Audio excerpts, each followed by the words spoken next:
We're here. Bryce, welcome. Hello, good to see you again. Good to see you. Thanks for having me. Thanks for being here. Where can we start, mate? For those that don't know you, might be a few, not many. Tell us about you. I started out in Perth as a degree qualified accountant. I hated it. How long did you practice for? Well, I got the degree and I tried to avoid it for as long as I could because I was working at the casino when I was at uni, and I thought that the idea was I don't like accounting. I kind of fell into that degree. So what I'll do is I'll learn how to do the cards, which I did, and then I'll jump on cruise ships and I'll just travel around the world. And then Sounds like a great plan. and then I actually worked out what a croupier does, and all respect to them, but you stand in one spot, you take money from people who don't want to give it to you, and when they're frustrated at you, they blow their smoke in your face. So I'm thinking, not sure that's what I want to do. And the longer I went from graduating from uni to not having an accounting job, the more unemployable I thought I became. So I actually dipped my toe into the water. And So you did it. So you went out. I worked for a chartered accounting firm in West Perth, but it just didn't light me up. And when I was at uni, I read this book called Building Wealth Through Investment Property. The author's name was Jan Summers. And my uni was, I lived here, and uni was literally, if my lecture started at 8:30, I could leave home at 8:19, right? Oh. And so I did that. So I'd go home for lunch, and there was the, back in the 90s, there was this show called the Midday Show with Ray Martin.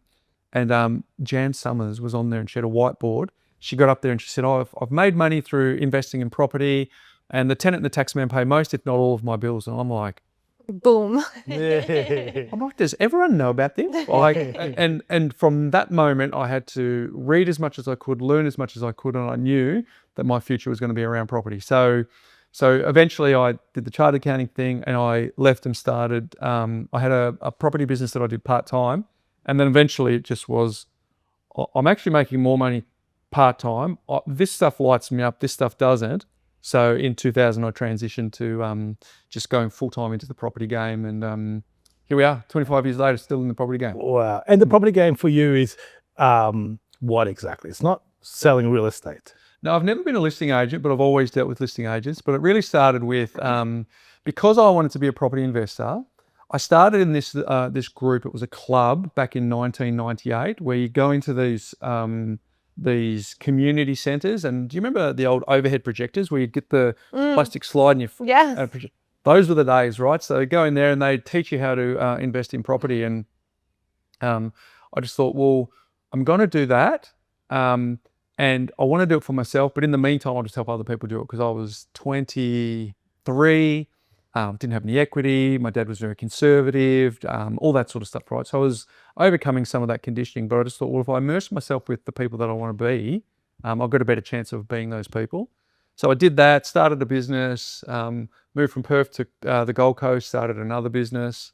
And then eventually, because I'd been involved in the property game, in 2010, they were pitching for a show called Location Australia, which was a wildly successful show in the UK, and they wanted to adapt it to Australia. And so the producers had a very clear mandate. Instead of getting someone who knows television, teach them property, we want someone who knows property and teach them television. And so 4 editions later, I got that gig, and have done a few... number of shows since then. But so it's evolved from being a croupier to an accountant, and to getting in the property game, and now I'm a partner in a business that is an investment property solution that starts with focusing on the North Star of what it is that people want to achieve. For us, which is 3,000 a week. How do I do that? We build a plan, and then for a lot of people, they don't know how to execute on that. So we'll go and buy the property, finance it, build protection around it for them, and do the tax. So it's kind of started with not wanting to be in accounting, to then having this really cool adventure through the property world, to now kind of still being involved with the numbers with clients, but doing it in a way that lights me up and brings me a lot of joy. I think you're not giving your business enough justice. Like, it's such an incredible business, and I'll get to it in a moment. But I really want to know how you got there, because your branding, what you do in marketing is exceptional. And how I feel like some of our clients being real estate agents could get value from this is learning what you would do as a real estate agent today, because you don't do typical marketing. You don't do it influencer style marketing. You have this unique style with what you produce and the content you put out. And I think, like, I don't want to do it injustice by talking about it. What's your view on it? A really great question. I think your audience could really get some value out of it, because there's a number of ways that you can get business. But for me, that evolution and that journey that we just spoke of, it's always been about free content. From in the 90s, where I would get a Microsoft Publisher file emailed to me that I'd have to go down to Officeworks and print it off and double-sided, and I'd sit in front of the footy and I'd fold it, and I'd go to Kmart and I'd learn how to get the envelope labels, and I'd worked out how to do a mail merge into Word, do the labels, print the labels, lick the stamps, send it off, and build a list the old school way through giving out content, which then evolved into the early 2000s of creating an online newsletter and building a list that way, where I'd commission a cartoonist, and I'd say, here's a concept around property, like the 3 types of debt, which we can talk about later, but show me this cartoon that sort of depicts those 3 types of debt, and then we'll go and describe what they are. So it was a way to pattern interrupt what was going on in people's inboxes and go, wow, that comes out every Friday, and we'd teach them. So again, we'd build that brand and that goodwill, which then moved into 2015 when we did the podcast. So that was when there wasn't a lot of podcasts back then. So I didn't even know it was a marketing move, to be honest. It was just, hey, this is all I know, is to just give value through what we're doing. And that was a really valuable lesson, because when you were at high school, you were taught to cover your answers because you didn't want the person next door to you to look at them. But when you're an adult, that's actually not true. You actually want to show everyone what you're doing for 2 reasons. 1, it builds authority in what you're doing, and 2, it actually sharpens you to actually go and get more stuff, because you can't just rest on your laurels and say, keep copying that. You've got to lift your game. So we went from 9 staff to now 133 staff in our business at Empower World. Wow. Largely on the back of a podcast, very small budget in paid ads. And then you go to YouTube. So we create content through that as well. So of all the ways that you can directly influence how you get a client, whether it's cold outreach, warm outreach, paid ads, or free content, we've really doubled down on the free content, and it's served us very, very well. Because you're providing value. I think that's the biggest thing with marketing. We were just briefly talking about it before we started filming, that a lot of people in the real estate industry put out content, but it's not adding any value. And I think that's the difference with really strong marketing. It's about adding value, right?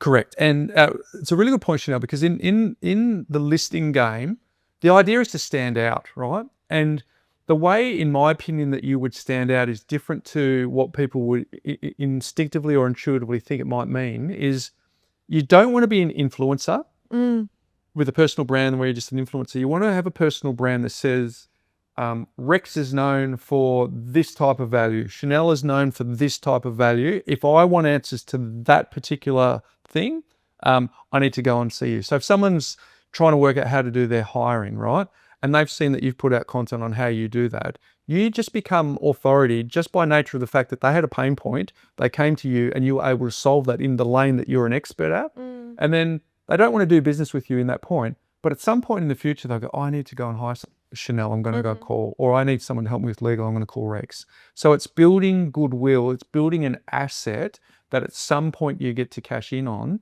rather than the game of, how do I get the listing for next week? How do I get the listing for next week? Which is all this influencer style content. So I'm a big advocate for clearly free content, but really differentiating your personal brand from adding value to just being that influencer. If you're an agent today, what would you do? I've never been an agent. You haven't? Well, I've got a full real estate license, but I've never been a listing agent. I've always been a buyer's agent. But if I was going to do it now, we're in the west of Melbourne here. So let's assume my patch is just over here. What I would do is I would start a podcast And I would go and interview all the local business people. I'd go to the fish and chip shop, I'd go to the butcher, I'd go to the cafe owner, I'd go to the dry cleaner, I'd go to all the people that have been in the community for some time, and I'd interview them. And the interviews would go for 25 to 30 minutes and be backstory, tell us about your trials, tell us about your tribulations, what do you love about being in the community? And these people, like you imagine the person who's been an owner of that small business for the last 30 years, who's come and asked them about their journey? Yeah. Their kids aren't asking them, their family's not asking them. Their eyes would light up at that opportunity to talk about themselves and their business. And here's the beautiful marketing part about that. What you do is you then print off some form of marketing that you could say to the person in the butcher or the fish and chip shop or the dry cleaners and say, hey, listen, I've just created this for you. If you want to place it at the front of your near your point of sale, and it's a QR code that people can scan and go, if you want to hear the backstory of this business and why I love the community, come and listen. This idea. And no one does this. No one's doing it because everyone's going, well, let's go and do the letterbox drops. Let's say, how do you become Well, everyone's an looking at what the attraction next person's doing, and then they're just replicating that over and over again. over and over again? So all of a sudden, Chanel's doing that in the West, and all of a sudden people go, who's Chanel? And I keep on hearing this story. And then at the end you go, oh, I'm Chanel, this is what my business is. And then at some point in time, again, when they need, they're hiring someone or they need some legal, they'll go, oh, that's right, that was Rex, that was Chanel. And all of a sudden it's building this content. It's a compounding asset that happens over time. I'd also go to all of my clients. I think business is really simple, right? It's engage a client, get them a result, record them talking about the result, tell others. Engage a client, get them a result, record them talking about the result, tell others. It just becomes this flywheel. And it's so easy to do because what I would do is if I was in your business, I'd go to, okay, who did you just place for a client recently? And you go, this person here. I say, and are they happy? Yep, they're happy. So we go, can I actually interview you for 20 minutes online? So you don't even have to do all this, just don't do it online. And I would use software called Riverside.fm, which is just Zoom, but it uploads 4K quality on their side, uploads 4K quality on my side. So there's no internet buffers that distort the picture. That's the only difference. And I'd ask them about 8 questions, which is the hero's journey. Tell us about who you are. What was the pain you were in before you came to Chanel's business? What was it that coming to Chanel's business actually solved for you? When you saw Rex and he solved that pain for you, tell me, take me to that feeling when he solved the pain for you. When you realized your pain was being solved, what would you tell your friends, right? So it takes about 25 minutes and you cut up the best of that 25 minutes into a 2-minute testimonial video.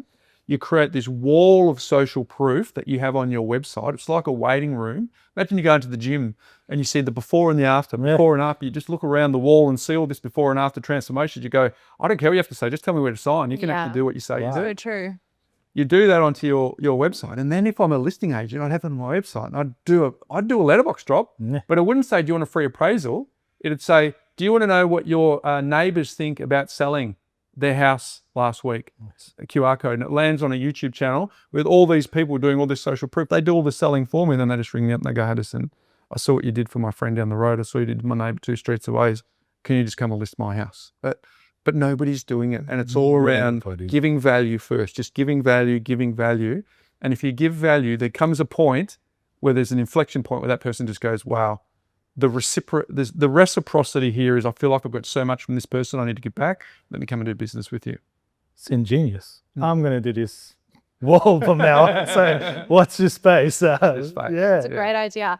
Bryce, there's a lot of topics that we want to cover today, but one of the biggest, I guess, successes that you're having at the moment is your book. Yes. If you want to pull that up, Rex, How to Retire on $3,000 a Week. Now, I need to refer to some notes because unfortunately this book hasn't been released to the public just yet. More than likely will when this episode airs, but we have got a few questions that sort of, I guess, it pulls a lot of data out of that book that I think is going to give a lot of value. So can we start? What is How to Retire on $3,000 a Week and why did you write this? Yeah, thank you. We're really proud of this. It's our life's work that someone can read in a weekend. But Effie Zahos was the editor of the Money magazine back in 2016, maybe 2014, there we go.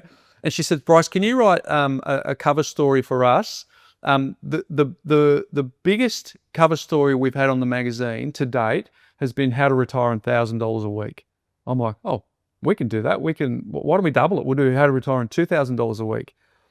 And then later she rings me back and she goes, actually, can we make it $2,500? And I'm like, okay, because we've developed a software solution that allows us to put in someone's current scenario, and then we can bucket list it, right? So we project forward, what does retirement look like? But what are all the things you want to do along the way? You know, upgrade the car every 10 years, renovate your kitchen, you've got your kids' weddings coming up, you want to go on that overseas trip that you've always wanted to do and you want to spend 50 grand. All that stuff is real life. But most of the software solutions that were out there only treated property in isolation. So I've got my mortgage over here, I've got all this real life stuff going on, but we can actually show you what impact property investment has in isolation. We're like, that's not helpful. So we've merged the two, right? Where people actually can work out buying an investment property and real life. How does this all work out to see if I can actually afford it?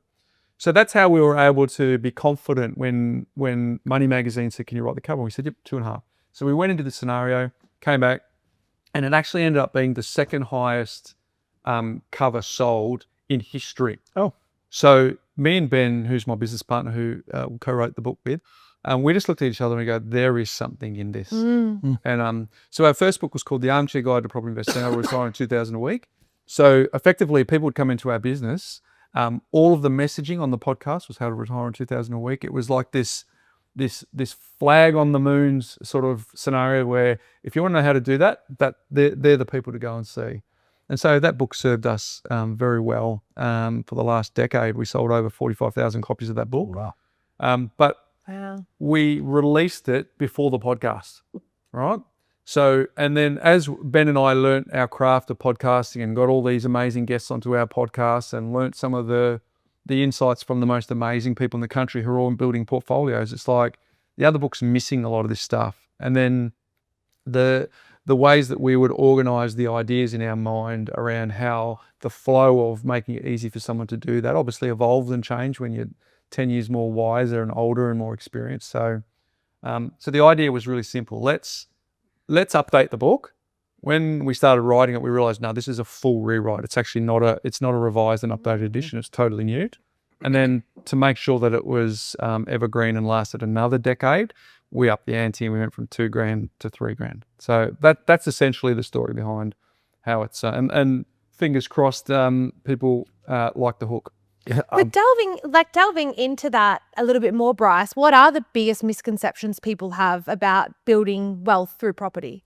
I think people focus on, I want $1 million, I want $5 million. They want a lump sum of money without actually thinking about what does that actually mean week to week. Because most people are wired to think, I earn $1,000 a week, I earn $2,000 a week, I earn $3,000 a week, whatever it is. So they're used to thinking in those terms. But if you said to someone, here's $1 million, they go, that's a lot of money. Well, not if it needs to last you 20 years. So I think the biggest misconception is people don't have a real grounding on how much they actually need to retire on. And for a lot of people, imagine if you're earning well in excess of $3,000 a week now. A lot of people go, that's not enough. Well, it's like, whoa. Let's fast forward to retirement. When you're at retirement, if you've done what you're meant to do during your accumulation phase, you no longer have a mortgage. You own all your cars. Your kids are now independent. So those major expenses no longer exist. So all it comes down to is your basic discretionary bills, your bills and payments and your discretionary spend.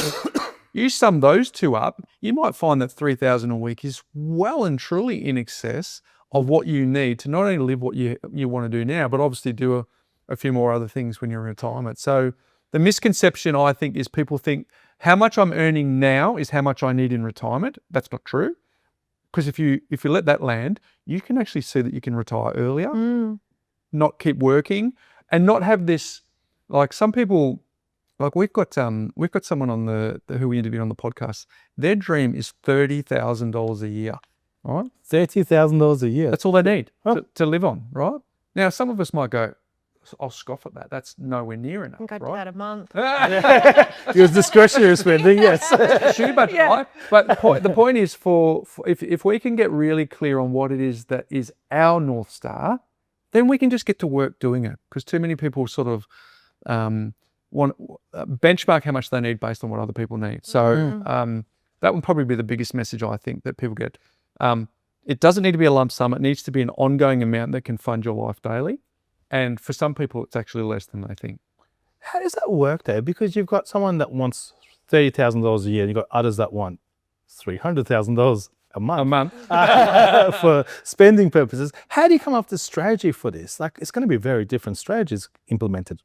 Yep. And in our industry, it's generally one size fits all. Back of napkin, you've got income or you've got equity. All people get excited and they go, well, have I got a property for you? And that's a classic. That's the same thing as walking into a doctor's office and the doctor does not ask you a single question, starts writing you a script and asks you to leave the room. You'd be like, how do you even know what to write the script for me for if you haven't even asked me any questions? But that happens standard in the property investment industry all the time. So the idea is if we say to people, all right, here's because some people who earn a household income of $130,000 and they want to retire on $300,000 a month, we have to be real with them. That's not likely. Whereas some people who do earn $300,000 a month and they want to retire on, $10,000 a week, that's realistic. So first of all, it's about being realistic about where people are at, and then also just building out a plan for what's reasonably achievable. Now, the ATO published stats, and of all the population in Australia, there's a very small percentage who actually buy an investment property, and of that small percentage who buy an investment property, a very large percentage stop at one, right? So there's no point building plans where you've got to buy 10 properties, you've got to renovate and redevelop and all these risky things when most people don't get past one. So again, it's understanding risk profile and appetite for risk and all those sorts of things. So long answer to your short question, it's tailored. We work out what the individual wants and then we have to engineer an approach for that. And for most of our clients, it's pay off their home, continue to contribute to super, and buy 2 or 3 investment properties that are set and forget, established properties that you don't have to renovate, you don't have to redevelop, you just hold them for the long term. In the book though, Bryce, you speak quite passionately about avoiding developer traps and shiny new builds. Why is that? Because I think the challenge is that property, the way that property goes up in value is super simple. More people are interested in it than there is supply. We apply it to everything, right? Now, the problem is that the developers have very large marketing budgets and therefore very large reach to people. So they might be building a 400 property apartment tower, which is sitting on a very small parcel of land in comparison to the volume of properties there. And unfortunately, that is a good outcome for the developer. That is a good outcome for the marketer. That is a good outcome for the builder. But the poor old investor, there's no scarcity. Like if they buy it for this price this year and they wait 10 years, there's no scarcity that will drive outperforming growth on that, because at the same time that they want to sell or they want to revalue, there might be 3 or 4 other properties for sale or have sold at a fire sale. So the challenge is that the industry is full of people who are masquerading as advisors. And what that means is they're a salesperson that is being paid by the developer, who the developer has given them a mandate to move these properties as quickly as possible. And they are masquerading as an advisor.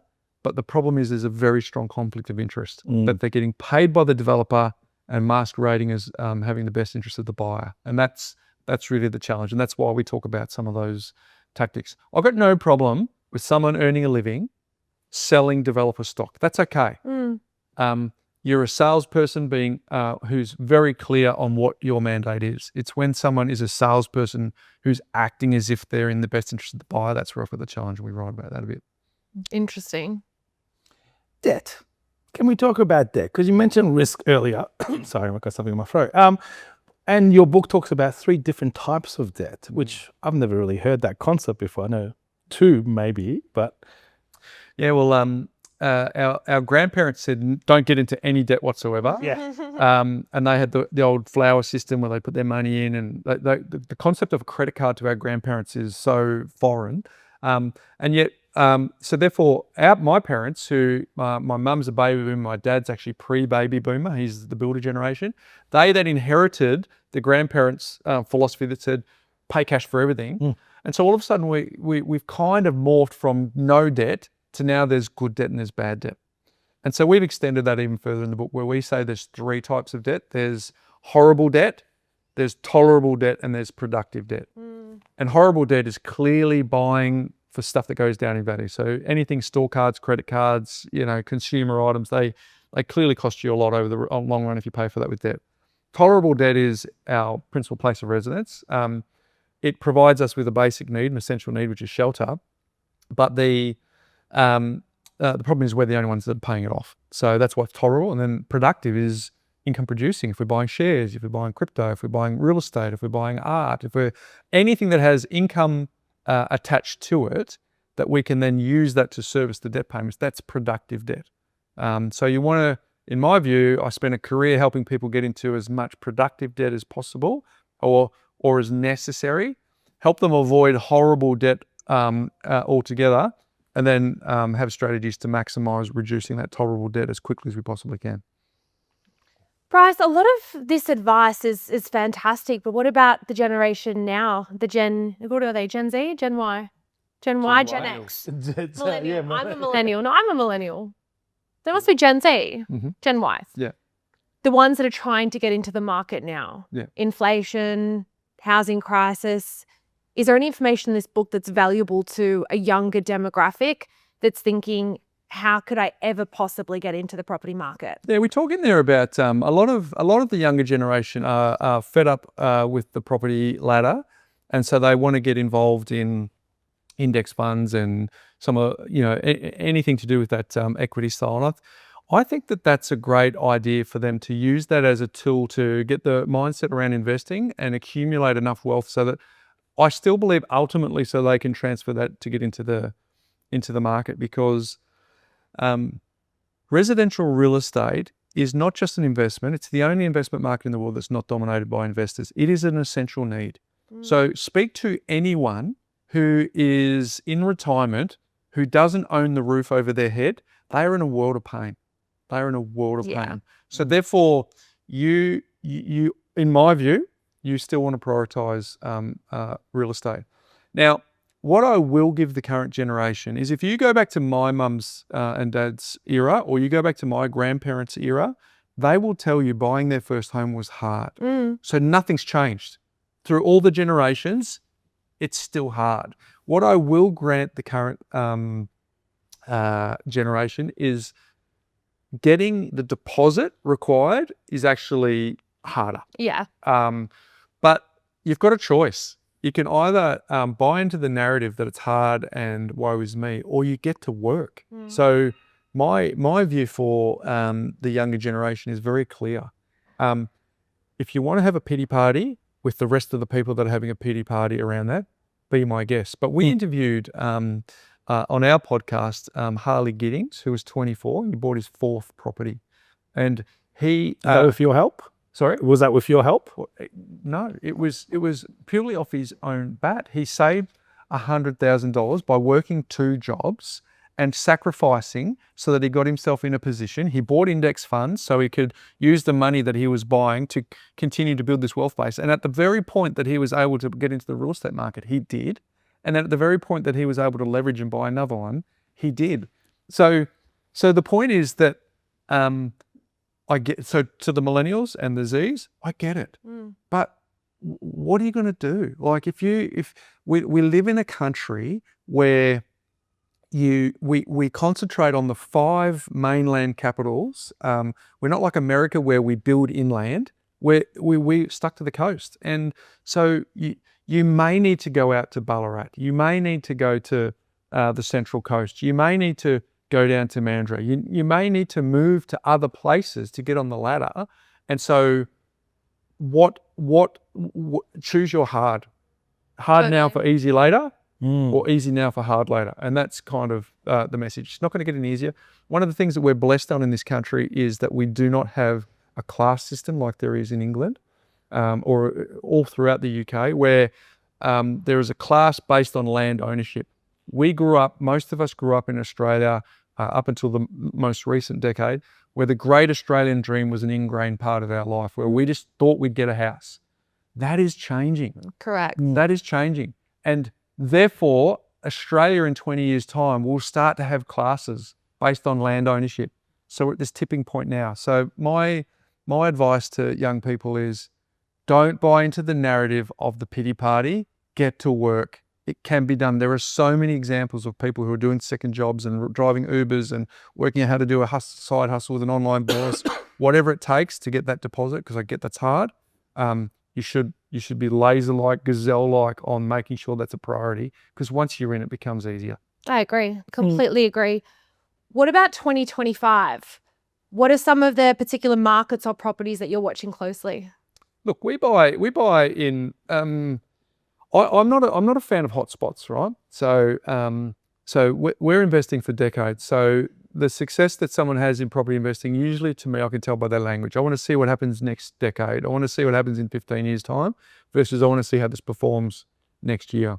So I'm not the guy to ask for hotspots, other than to say I like to go to proven performing areas. And I think hotspots in property is the same as diets are in the tabloid magazines. Because when you read those magazines, there's not much you need to know about a diet. Make sure you eat good food and make sure you move your body. That's good clickbait. Yeah.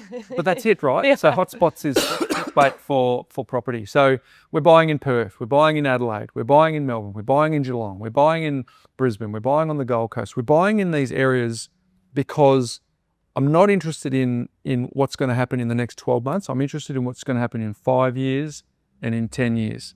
So generally speaking, I like established over brand new.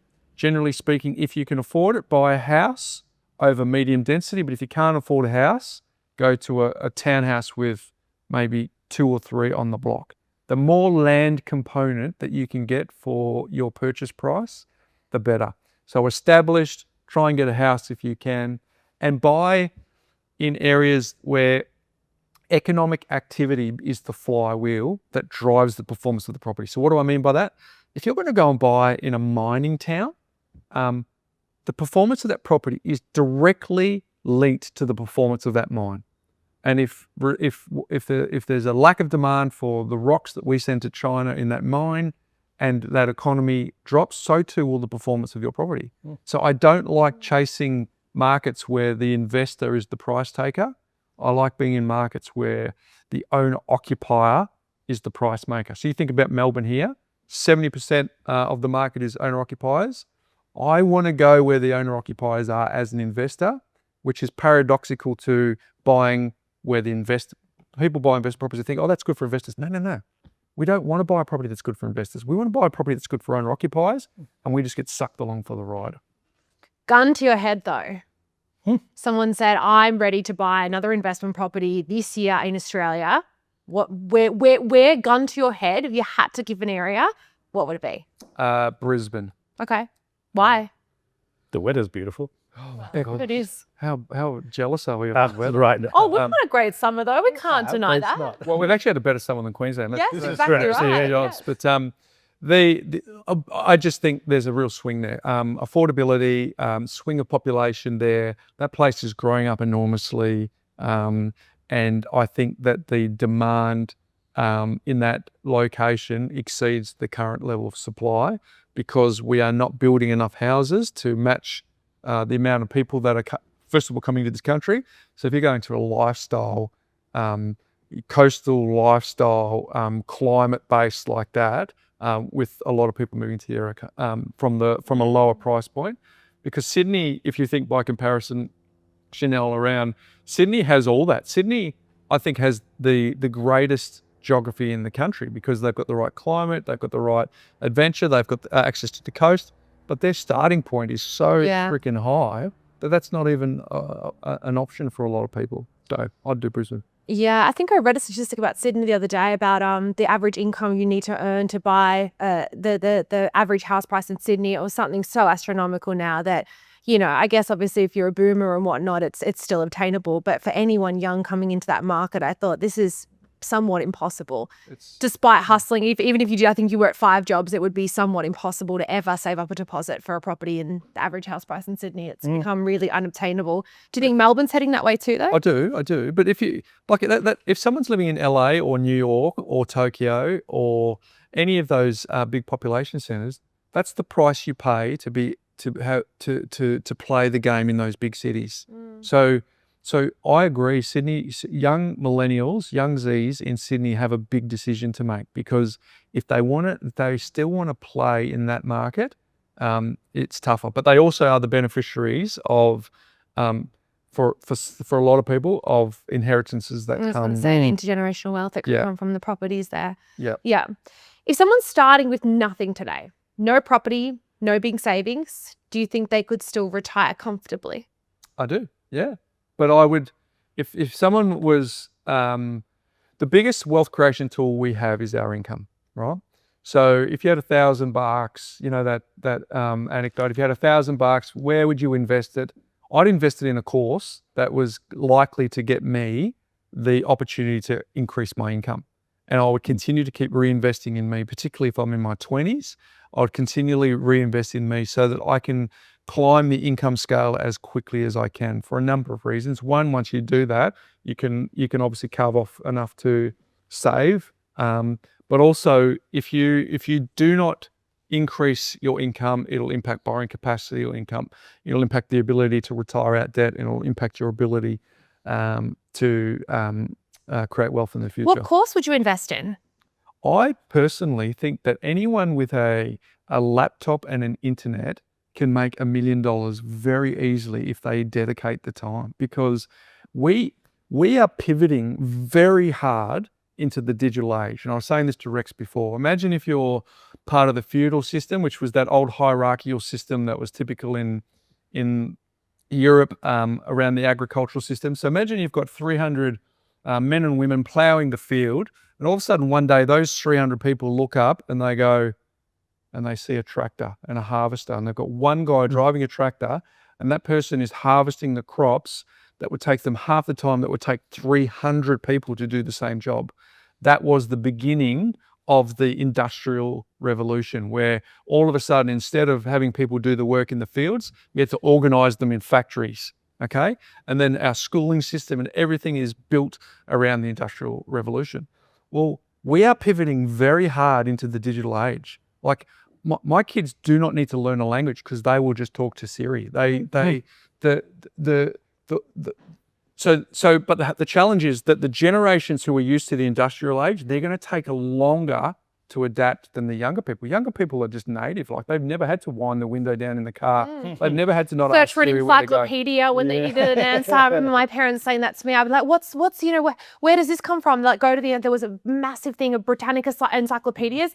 I'd sit there, find the encyclopedia, find the answer to it in an encyclopedia, and now you don't even have to type anything. You just go, hey Siri. Like, that's crazy, isn't it? It is, but go home for dinner and have that conversation with your parents, and that will just blow their mind. It takes them so long to pivot, whereas the younger generation, if they've got a laptop and they've got an internet connection, they're agile in their minds, because we are pivoting into a new era. They can smoke it. Like, imagine just learning AI and then showing the old dinosaurs how to implement AI in their business. Like, just as one idea, in a infinite amount of ideas. So the answer to your question is, if you are ambitious, if you are aspirational, and you are determined, hell yes, you can do that. But if you want to focus on injustice and this is hard and all that stuff, well then no, you a lot of it's materialism and consumerism as well. I think with the rise of the Gen Zs, Gen Ys, it's a lot about how much they can accumulate in terms of stuff, like the best products, the newest trending things. Whereas I mean, I say back in my day, I've kind of age that I say back in my day, we didn't have TikTok, we didn't have Instagram, we bought our clothes from Cotton On, or, you know, there was this cool one brand, Bettina Liana, that everyone bought these $100 jeans, but now it's like fashion's moving so quickly. Beauty products move so quickly. And a lot of that generation, it's about consumerism and materialism, how to get the best products, how to get more and more and more. Whereas back in our day, we didn't have as much of that, and we could really focus on our savings. Yeah, I agree. If you think about when we were growing up, I don't know how old you are and I don't want you to disclose, but when I was growing up, the Hollywood actors were the famous people.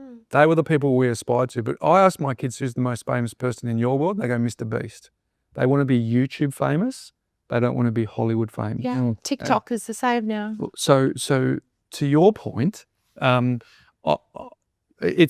up to us. It's up to me as a father to show my kids that most of that stuff is actually just people creating illusions of what they've got, and the very basic premise that our parents and our grandparents had, which was spend less than you earn, is remarkably not the norm. The fact that most people spend more than they earn, they're racking up big credit card bills to try and impress people that will never be in their life in an attempt to be Insta famous, TikTok famous, YouTube famous, all those things. That is definitely a challenge. And if you're chasing that, I think your chances of creating real wealth are going to be challenged. I'm so glad you said that. It's really interesting, guys. I'm not sure if you go on TikTok, but I obviously try to market my business in as many different areas as possible. And obviously what I post on LinkedIn is very different to what I post on TikTok. So TikTok, I do these short clips, and it'll be, you know, this is what the Australian average salary is for a male, female, you know, clips like that. And the amount of extreme hatred I get for posting statistics from most users in TikTok, which is particularly in that Gen Z, Gen Y category, they are so triggered and enraged by any talk about salary or younger people coming into the property market. They are furious. They blame us for the fact that they can't get in. They will blame anyone else for the fact that they're not earning the same, you know, they're not earning enough money to sustain, obviously, what do we call it? The cost of living crisis that we're in. You know, they're priced out of the market. And I've never seen such, I have to delete the comments because it's so extreme, but it's just so interesting to see the blame being pushed on anything other than the fact that they're just not focusing on exactly what you said, saving income and spending less than what they're earning. Yeah. My mind's going all sorts with the hate, and that's a shame. But look, I think us getting what we want comes down to two words, right? And it's really simple. In any area is just answering these two questions, my fault. As soon as we accept responsibility that wherever we are is my fault, and then I'll get the comments in the saying, well, you haven't seen my circumstances and all that. That's fine. But at this point, you have a choice to change the trajectory. Like we hold the pen. We get to write the script, right? We don't have to hang on to all the stuff of the past. And I understand that people have grown up in some terrible circumstances. That's fine. But as soon as the quicker we say where I am currently at is my fault, then we've taken responsibility. And then we get to change paths. And responsibility is sometimes harder than finger pointing. Yeah, but there's all fingers sort of pointing back. But, well, I think something all through. I mean, I'm not sure about your story, Bryce, but I obviously know your story, Rex. I didn't come from anything. No. I wasn't given any handouts in my life, not whatsoever from my family, but I saved. I was a crazy saver, and I invested, and I made smart decisions, and I obviously built a business. But you know, nothing in life is given to you for free. And I think it's really easy to look and project when you see people doing, you know, buying more property or investing or, you know, heading up that ladder. But the reality is, I think for people watching this, it's literally hard work, determination, and really grinding to get to that point because it's hard. Well, here's another part to your point there, Chanell, that It's never ever been.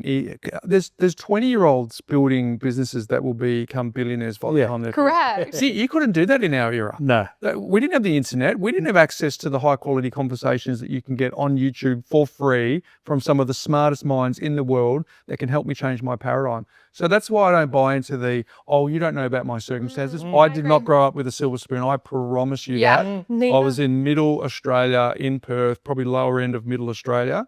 So, but my fault, I take responsibility. That is the game changer. So anyone who's hearing that, they've got a choice. They can go down and get in your DMs, Chanell, and give you a hard time, or they can actually just go, I'm just projecting my disappointment that I'm not where I want to be. And instead of throwing that energy towards you, why don't they throw that energy towards actually listening to the content that you put out for free, taking on board that mentorship that you provide for free, and then actually go and turn that into a relatable skill in the digital age. That particular person probably has an advantage over my generation, your generation, my parents' generation. So it's all about the lens. 100%. So A friend of mine, when I went to uni, quite side note, and I've never forgotten it, is when I was in my early 20s, I was, having this down conversation.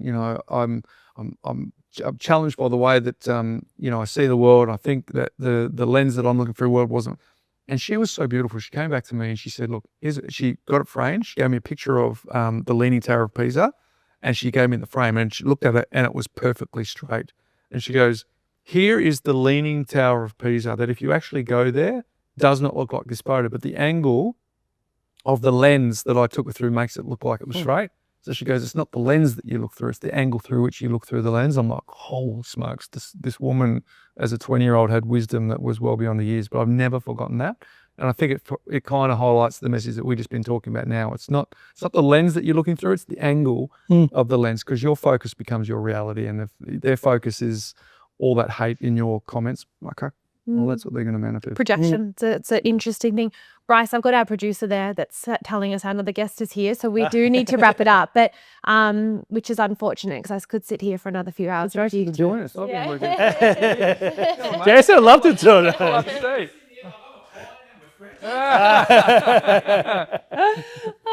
We're going to end, Bryce, with some. It's a new little segment that Rex and I was going to say Rex and I, but I've added in. Yes. You've added in. I've been talking so much, Rex. I've cut you into the conversation. It's a rapid fire. So, Rexy, do you want to start the rapid fire? I will start the questions? rapid fire. Established or off the plan? Definitely established. Good question. Do I do one each? Yeah. First investment property, exciting or terrifying? Insanely terrifying. Yeah. Cash flow or capital growth if you had to choose one? Assuming people have the capacity to cash flow it, definitely capital growth. What's one piece of bad property advice you wish people would stop giving? That all property goes up in value. The right property goes up in value. Yes. I really want to elaborate on it, but it's rapid fire, so we can't. This is not a good segment for us, Rex. You came up with the question. I want to elaborate on that too. Let's elaborate on it for a moment. I was focused on what you're saying. So can you remind me what the question was? What's one piece of bad property advice you wish people would stop listening to? Oh yeah, so I guess across the board, most of the people who are in my industry about investment property, 90% of what they say is actually good stuff. They're saying where you are, where you want to be, there's a gap, let's fill the gap, right? The problem is that not all properties are created equal. And the idea of scarcity, when I buy investment property, it has to be three filters: owner-occupier appeal, investment grade, and scarcity, right? Because if there's some form of scarcity, imagine if we go down the road here to Yarraville and we get a single-fronted period home that's been around since the 1900s. It's in a beautiful street. I walk down to the train. There's my favourite cafe just up the road there. Like, heaps of people want that, and not a lot of that comes up. Versus the ones that we can see out the window here, we can see so much high density product here. What's scarce about that the one on that balcony versus the one on that balcony versus, like, there's nothing that's scarce about that. So therefore, doesn't it make sense that the ones that we get that are the most scarce are likely to outperform the averages?